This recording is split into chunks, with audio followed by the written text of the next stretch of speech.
everybody, welcome to Prairie Street Prime Culinary Kitchen. I'm Chef Randy. Prairie Street Prime is your premier kosher meat experience.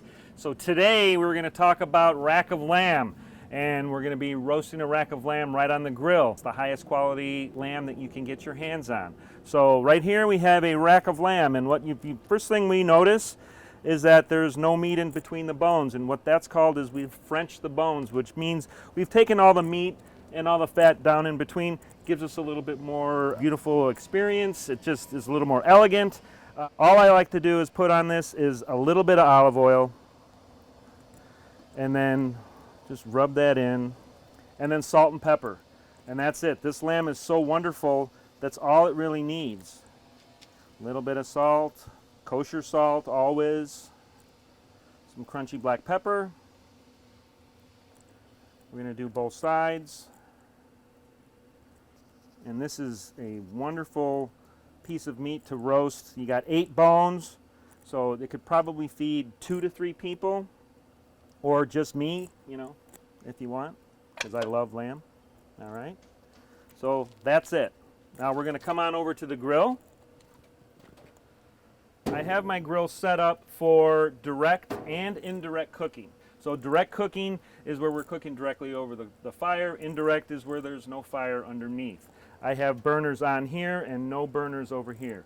And I'm just going to put this on indirect heat. There's a nice layer of fat on top, which is going to render down in the grill, and that's what I want it to do. If I had that directly over the fire, it might flare up a little bit. So I'm going to put it right on the indirect section, but I will put the meat where there's direct heat, and I have the bones kind of off to the side, so that way the meat's going to start to cook and the bones won't char, and it'll still be a beautiful presentation. And that's all we need to do for this. It's just going to kind of roast gently right in here. It's going to caramelize, and it's just going to be tender and juicy. We're going to roast this for about 20 minutes. We're looking for about 125, 130. I like it kind of medium rare to medium, so that 130 kind of gets us right in between there. You can do whatever you'd like. 125 is medium rare, 140 would be a little bit more, but I like that right in medium rare to medium. All right, so the lamb's been on the grill for about 20 minutes, so I'm going to take the temperature. And we're going in. We are right at about 130, so that's perfect.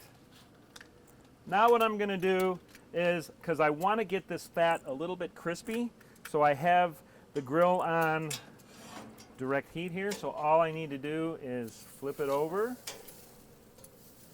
and just crisp that up a little bit, and that only takes like a minute or two. Okay, and then we're going to take this off and we're going to let it rest. We're going to have some accompaniments for this, which are going to be some wild mushrooms and some artichokes and some onions and some lemon and garlic. And I've got a blend of mushrooms right here. We've got some shiitake mushrooms, which all I need to do is cut this stem off. This stem is really woody. It's not really anything I would want to eat. And then I just chop these like this. And then I have some oyster mushrooms that grow in these cool little clusters. These are great because when they caramelize, they get really nutty. I just cut that off. Again, that's not edible. These break apart. If they're big, all I do is take it and I tear it like that. I just like doing that. It's really simple. All right, so I'm going to take some of these mushrooms, both kinds, and then I'll take a little bit of olive oil. I'm going to check on my lamb because I know that fat is probably starting to caramelize, which it is. About another 30 seconds and we're going to be good. You can see I've had a cast iron skillet on here the entire time that I had my lamb cooking. And the reason I want to do that is because I want the cast iron skillet to be super hot before I add anything to it, even oil. All right, so you can see why I don't want to walk away from this. It starts to flare up. You get some nice caramelization. Gently tent so it rests. The reason we want it to rest, all the juices kind of go back in and they don't run all over the cutting board as we go to slice it. I don't want to seal it too much because then I'll start to steam the meat. So I have a little olive oil on the mushrooms, little olive oil in the skillet. Mushrooms go down. Turn these around a little bit. You'll notice that I didn't salt and pepper these yet. So a lot of things you salt and pepper before, but mushrooms are one of those things that I'll salt and pepper kind of near the end.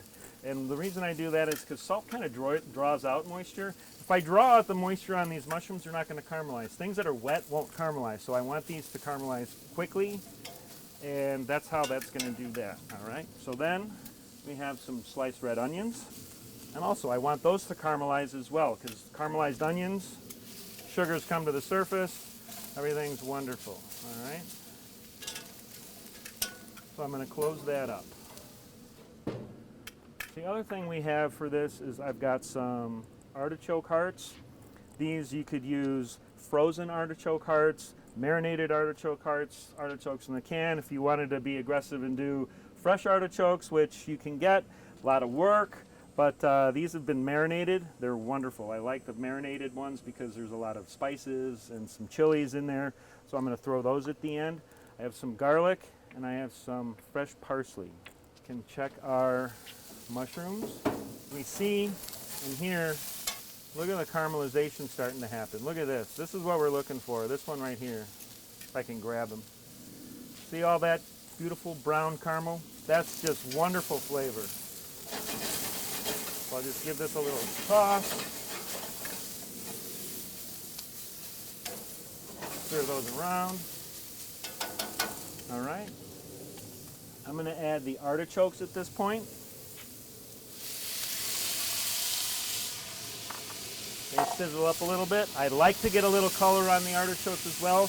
Anytime I can build flavors to everything, I'll take that opportunity. So if you notice, I'm not adding everything at once. So you're layering flavors. A lot of times I get a lot of questions of how do you make things taste so great? Well, it's about layering flavors. It's about coaxing everything out of the food that I can do. So how do I do that? I caramelize, I season, I add acid. Artichokes have been cooked with a lot of acid, so I'm doing that. So that's a lot of ways of just simple things that you can do that take your regular food to a whole different level. So now I'm going to check these artichokes and mushrooms.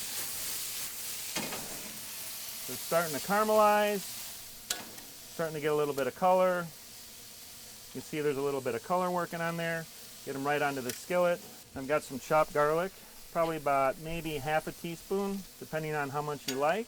And I'm adding that near the end because I don't want the garlic to burn. When garlic burns, it's bitter. When it roasts, it's sweet. So we're going to kind of do a little bit of chopped roasted garlic in this pan. And how we're going to stop it is we're going to squeeze some lemon onto that. So that's going to kind of stop the entire cooking process. And then it'll be done. I can smell all of this. I can see everything starting to caramelize. I mean, look at that. It's beautiful. If I over caramelize the artichokes, they will get bitter. Mushrooms are soft and tender. So at this point, I will take a little bit more olive oil. I'm kind of making a dressing right in the pan, right? So a little bit of lemon. I like a little basket. Squeeze that right over. All right. So we've got lots of acid, we've got caramelization, we've got sweet, wonderful flavors, little chopped parsley. And everybody thinks parsley is more of a garnish. I love parsley in things because it's really fresh and kind of grassy, and I love those flavors. All right, so that's kind of our little accompaniment. We just put this right onto our platter. I mean, doesn't that look great? It smells incredible. Get all that on there. There's not a lot of juice down here, so look at these bones. This is an incredible, elegant presentation, and it just looks great like that. So then all I need to do when I cut this, I just go around right between each bone. So I'll hold one bone and just start to slice just like that.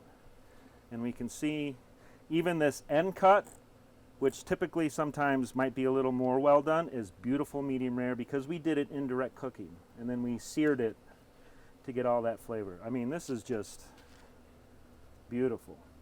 And what I like to do when I'm plating is I'll leave a chunk like this, kind of as my focal point, and then I'll take the chops and just kind of fan them around my artichokes. I want to see the artichokes because I spent all that time making wonderful food, because lamb loves lemon.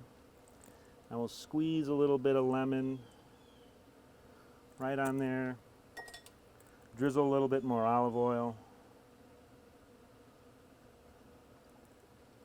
and then that's it. This is our Prairie Street Prime roast rack of lamb with caramelized mushrooms and artichokes and garlic.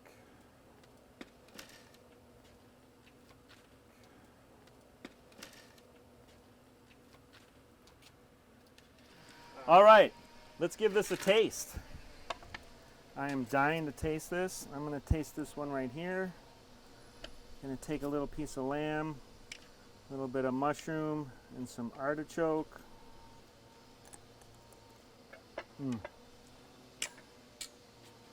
Because we cooked that so slowly, it is unbelievably tender. And then we got some nice caramelized crust on the outside, and then you add it with all the vegetables, the caramelized mushrooms, the artichokes, the lemon, the garlic. I mean, it feels like I'm in the Mediterranean. Absolutely wonderful. It's probably the best way to cook lamb rack. All right, so if you enjoyed this video, please subscribe, comment, like, hit the notification bell, and we will see you next time.